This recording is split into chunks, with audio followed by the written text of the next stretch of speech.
So whenever I've had the opportunity, I've been taking this e-bike out for a spin and getting used to it.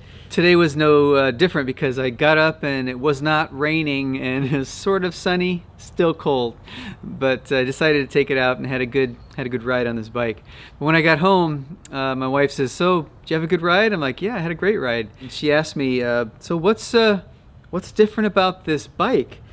And I said, "Well, it's got a lot of cool equipment on it. It's like a kind of a pro level bike, and it has this really neat feature that I've really been interested in trying out. It's this regenerative motor. It's regenerating, you see here, 277, about 300 watts. And then she says, "So is that better?" It got me thinking. It's like, well, I suppose it's better for some folks, and it may not be better for others.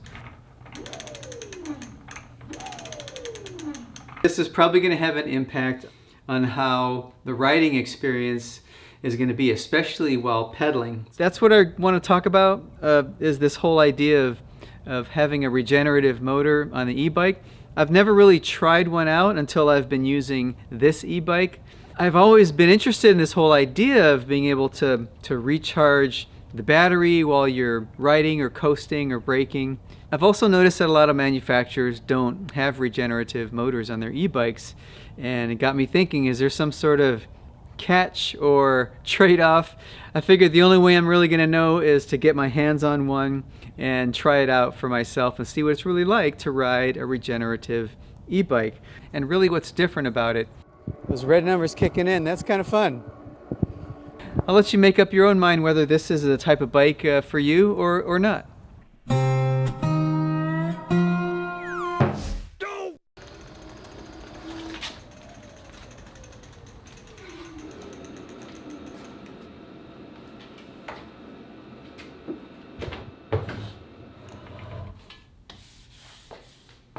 You see that okay? So this is the Engine Pro 750 from ENGWE, and I think the ENG from ENGWE is from Engine. It's part of their branding, but let's just set the whole regenerative thing aside for a sec and just look at this bike, because I have to admit, when I first saw it online and had it in person, my first impression was just how cool and rugged looking this bike is. You know, if we look at the paint job, you know, it's this dark gray matte finish paint job, looks really cool. And then the graphics are even nicely blended into the paint color, so it's just not jumping out at you. And then, you know, we just kind of look at all these other components that are on this bike that give it that rugged look. You know, we got our fat 4-inch knobby tires and our 20-inch wheels, and these are actually mag wheels, so they're spokeless. They look really, really cool. And then, you know, our front and rear suspension give it that nice off-roady kind of rugged look, but also serve a purpose, obviously. And then the super rugged rack here on the back. You put all that stuff together, and this is just a cool looking bike. It has similar characteristics to other folding e-bikes of this size. You know, we have our main pivot point here, which is where the whole bike folds around this point here, and you know, just folds in half. And inside this neck here is where the battery is located. It's a 48 volt, 12.8 amp hour lithium battery. We've got our key here located on the bottom, so it connects right to the battery. We've got an 8-speed transmission. It's a Shimano Altus transmission. It's just a step up from your kind of entry-level transmission. It's got nice rear and front durable metal fenders here, and there's also a tail light and a headlight, which also has a little horn feature built into it. So that's just a nice add-on. The bike's priced at about $1,700, so it's not intended to be an entry-level bike. It's like the Engine Pro, so you'd expect some upgraded components on this bike. I think that it might be on sale right now because of the holidays. Yeah, it looks like they have a deal going right now. So check the link. I'll put a link to their website so you can get the latest pricing. Now the premium upgrades that come with this bike are, I mentioned this really beefy luggage rack. That's actually a nice standard feature. But we also have these Logan hydraulic disc brakes. So that's super nice. I've been riding with these disc brakes and these hydraulic brakes, and they're really, really good. It's a nice step up from those mechanical disc brakes. So that's a nice add-on. We've got a front and rear suspension. Now the front can be switched on and off. There's no variability in between, so it's just on and off. Our rear suspension is located right here. You can see how the whole body just kind of pivots on these points here, and it's all kind of handled by this shock here in the middle, this little strut. So, you know, that just gives us a nice little cushion in the middle, though I have found that to be a little stiff, and I may make some adjustments. But overall, it works fine.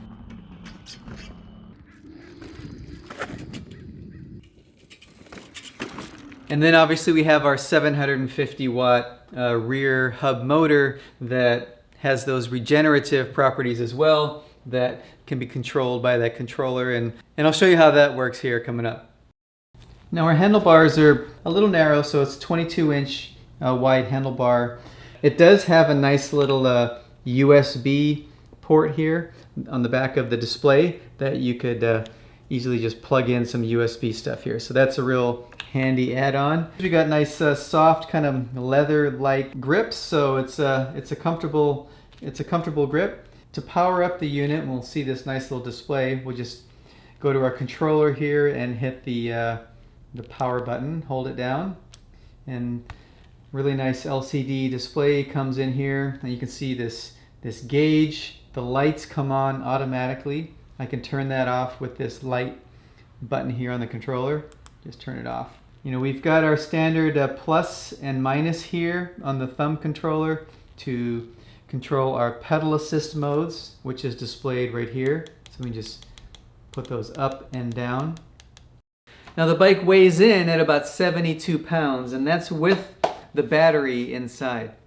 Normally here on the rear wheel, even with the motor, you know, we're going to have a rear wheel that spins nice and smooth and free, just like on a regular bike. One of the first things I noticed about this bike, and when I first had it assembled and was getting ready to ride, was the fact that this one is a little different. So if I were to spin this wheel now, you'll notice that that is quite a bit different. In fact, it doesn't spin freely. It sounds more like a motor. See, even just moving it, I can feel it's like going in little steps. See, it comes to a stop. So you can definitely feel the resistance in this motor and in this wheel. It doesn't spin freely, just nice and smooth. It comes to a stop. So it's clear that this is going to definitely need some power to drive this wheel. My first reaction was that, is this going to be a concern? Is this going to impact the whole riding experience for this bike? The only way to really find out was to take it out and go for a ride.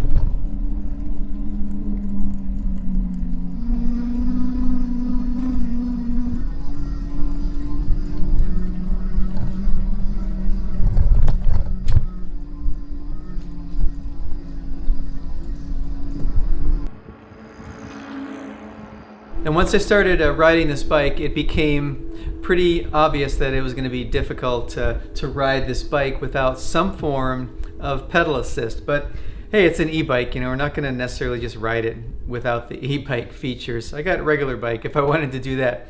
But the pedal assist worked pretty well. I found myself kind of sitting in between probably 3 to 4, pedal assist level 3 and 4. And it did seem like it just needed a little bit more power to drive this motor, but the experience was actually pretty good. One of the things I do like about the pedal assist is that it just kind of eases in nice and slow instead of being kind of jumpy, you know, where it's like, whoa, all of a sudden, you know, it's assisting, but it kind of eases in and actually eases out nice and smooth. In fact, I think that's actually a setting in the settings that you can adjust. So that's really nice. The throttle on the thumb actually worked fine as well. You know, it took some getting used to having that on the left hand on the thumb, but once I got used to it, it was totally fine. But one of the things you need to know about that throttle is that it only works within the power level or the speed that's set for your current pedal assist mode. So if you have a specific power level set up for, say, pedal assist 2, and you hit the throttle, it's not going to give you full throttle. It's only going to give you the max throttle power level that's set for within that pedal assist mode.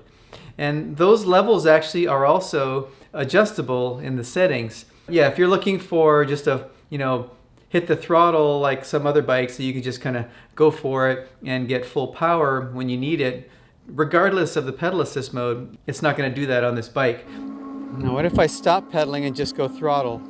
Oh yeah, 800. Wow.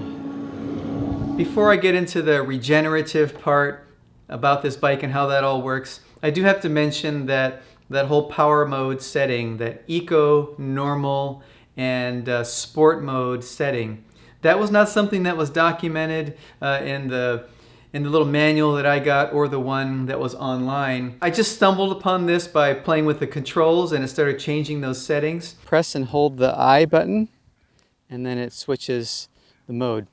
And I noticed that it did go from eco to normal to sport.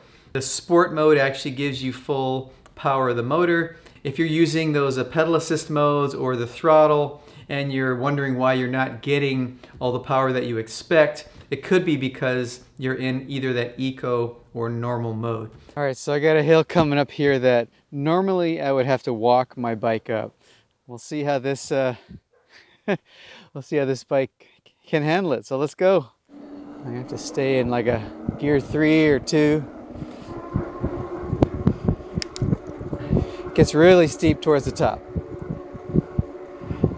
I'd be surprised if I can get all the way up with this bike.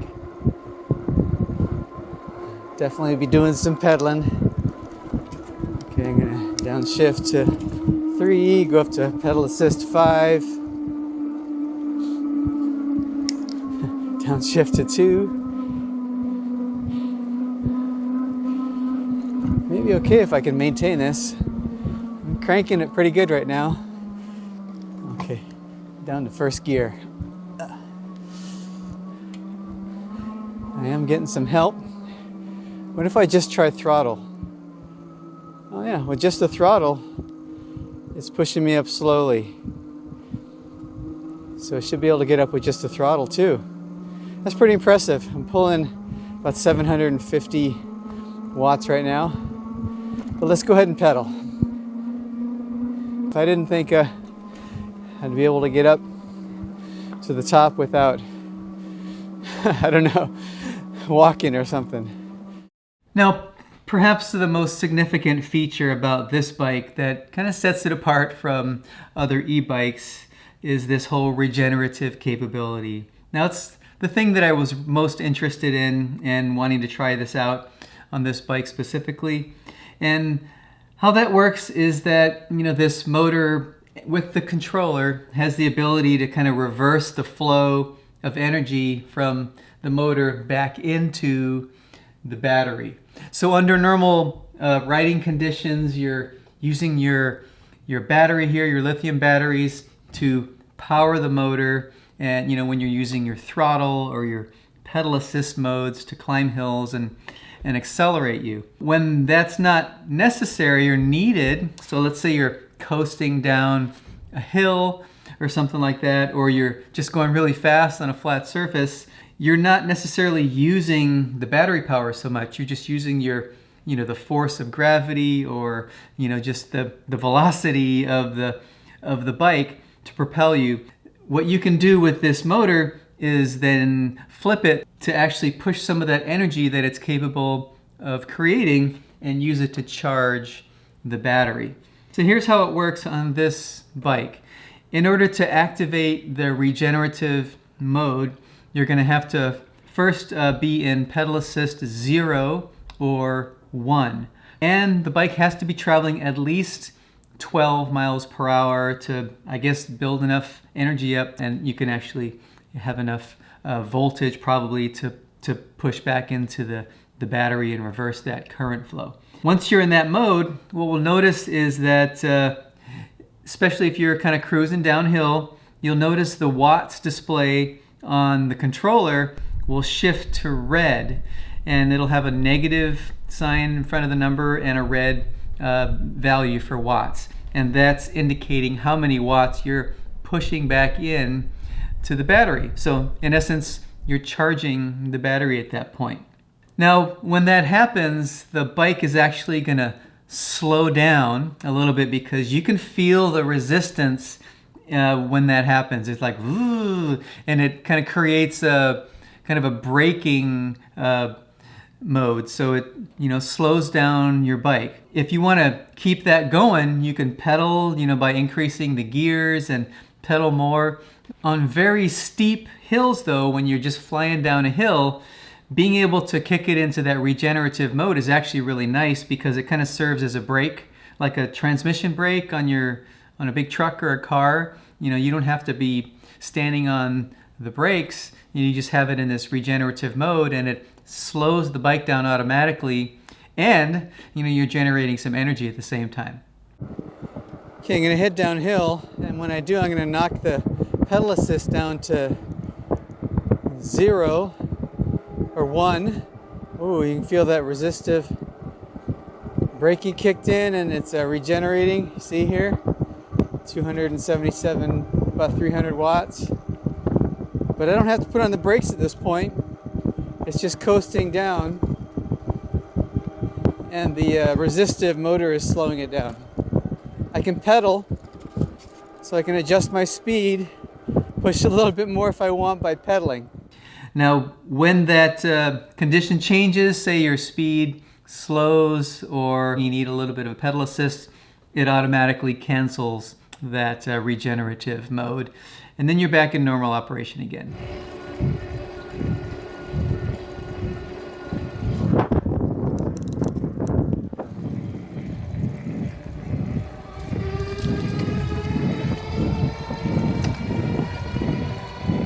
Now we have a lot of hills around here, so it's a great place to be able to use that regenerative feature. We're always going up and down and up and down.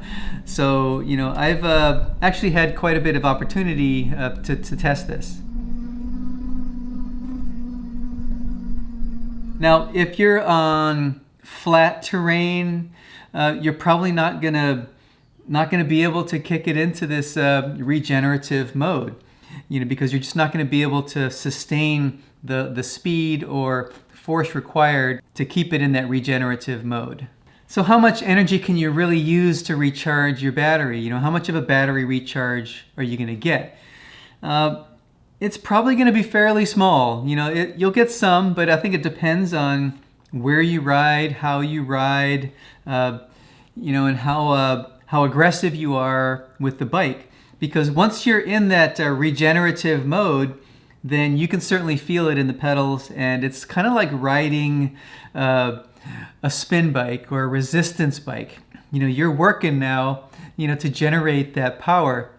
That can actually be quite satisfying, but if you're not into it, for that reason, and you're not willing to do that, or just don't like that way of riding, you're probably not going to like it, and you're probably not going to use it. Now, the more that I've ridden this bike, the more I'm really starting to enjoy riding it. Now, I wasn't quite sure about, some of these features like the regeneration, but, overall, I really think it's fun. It's a great bike. It looks good and it rides good, and I feel confident and safe on it. And I have lots of power. Oh, I almost hit that accelerator. I have lots of power when I need it. But, at first, that whole regen feature, I wasn't sure about it. But the more time I spend with it, it actually becomes somewhat of a challenge to see how much energy I can push back into the battery.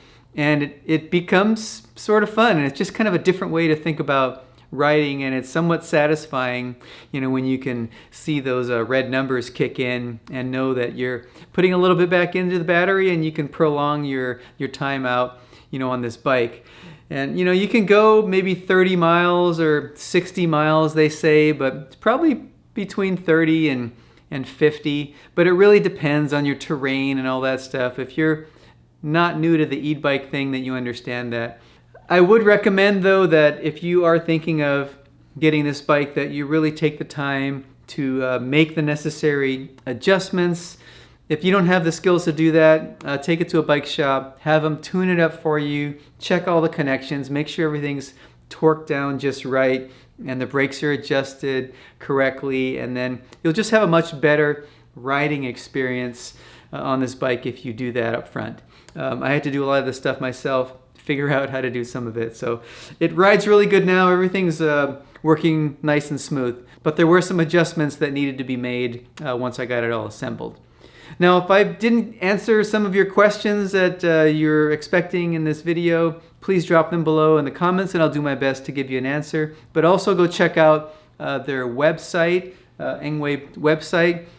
They're always having deals on this bike. So especially now during the holidays, I think they got a pretty good discount going on. So if you're thinking of picking this up, then go check out their latest prices and coupons available. But hope you enjoyed this review. If you did, give it a thumbs up. And like I said, let me know if you have any questions or comments, and I'll see you down there in the comment section. Take care.